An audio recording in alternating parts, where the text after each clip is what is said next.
अब कितने लोगों ने ये प्रेजेंस को महसूस किया, मैं आपको बताता हूं।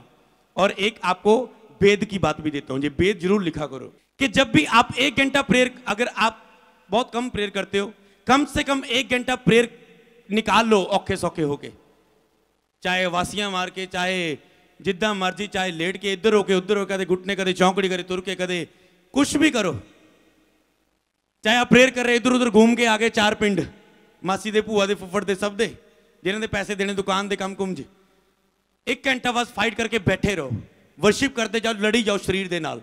और 1 घंटे के बाद उसकी उपस्थिति, जब आप वर्शिप करते रहते हैं लेकिन स्तुति आराधना के ऊपर वो विराजमान होता है, वो आपके ऊपर उतर आएगा और आप देखेंगे कि आपका शरीर बिल्कुल हल्का आगे हो गया। आप उसकी उपस्थिति ने आपको ढक लिया, आप महसूस करते हो कि अब शरीर आपको कुछ रुकावट नहीं डाल पा रहा है और आपको लगता है कि 3-4 घंटे चाहे और बैठ लूं, आपको पता नहीं लगा। कितनों के साथ ऐसा अनुभव हुआ है? क्या हाथ उठा सकते हो? उठाओ। देखो कितने लोग हैं। आपने देखा ना, 1 घंटा बाद आपको लगता था आज कुछ नहीं, बहुत लड़ाई हो रही शरीर में, और 1 घंटे के बाद आप आत्मा में प्रवेश कर गए। हे खुदावन, मेरा शरीर तेरा अभिलाषी है, मेरा मन तेरा प्यासा है। पहले शरीर प्रभु का अभिलाषी होता है, अभिलाषा परमेश्वर की रखनी है, फिर मन को प्यास के साथ भरना है, फिर आपने उसे जतन से खोजना है। कहता है मैं तुझे जतन से खोजूंगा, पहले जतन करना पड़ता है ना, बहुत प्रार्थना में जाके मैं तुझे जतन से खोजूंगा। और कई लोग इंतजार करते रहते हैं कुछ होगा मेरे जीवन में ले हैंड के द्वारा, फिर मेरी प्रेयर बढ़ेगी। आपको कदम लेना है, सहायता वो करता है। कितनी बार मैं आपको सिखा चुका हूं, कदम आपने लेना है, सहायता वो करेगा। हालेलुया। तो आपको उसकी उपस्थिति में बढ़ना है। हालेलुया। आपको उसकी उपस्थिति में बढ़ना है और धीरे धीरे वो उपस्थिति आपकी लाइफ में गहरी होती जाएगी, गहरी होती जाएगी। लिख लो इस बात को कि जब आप प्रेयर के टाइम को अगर आप बढ़ाना चाहते हो और स्ट्रांग करना चाहते हो और बढ़ाना चाहते हो, क्योंकि उपस्थिति की बात हो रही है, तो जब आप प्रेयर कर रहे हो आप क्या करो, आराधना के बहुत सारे भजनों को याद करो।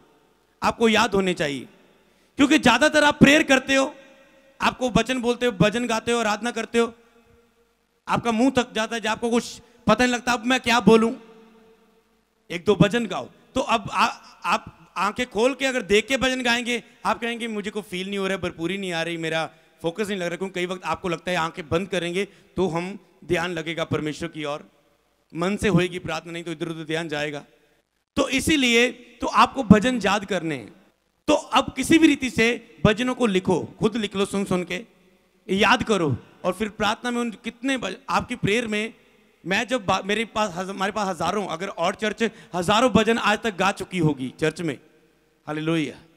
आपको 2 आते भजन, 3 आते हैं, वो भी पूरे नहीं आ रहे, तो आप कैसे आराधना में कुछ कर पाएंगे, बोल पाएंगे? भजन याद करो, कुछ उपस्थिति के भजन करो, कुछ पवित्र आत्मा के उतरने के लिए भजन याद करो, कुछ उसकी सामर्थ्य से भरने के लिए भजन याद करो, कुछ प्रभु के प्यार से भरने के लिए भजन याद करो, कुछ संकट के समय के लिए भजन याद करो, कुछ विश्वास के भजन याद करो, विश्वास में बढ़ने के लिए। तो उन्हें आप आराधना में घोषणा करो, उन भजनों के द्वारा आराधना करते हुए, तो आपकी प्रेयर का टाइम बढ़ जाएगा। आप प्रेयर में उपस्थिति गहरी होती जाएगी। जितने आप भजन गाएंगे, आराधना के स्तुति के बलिदान देंगे, आपकी प्रेयर और बढ़ती जाएगी। हालेलुया। तो आपको ऐसे सीखना है और उपस्थिति में बढ़ना है। हालेलुया।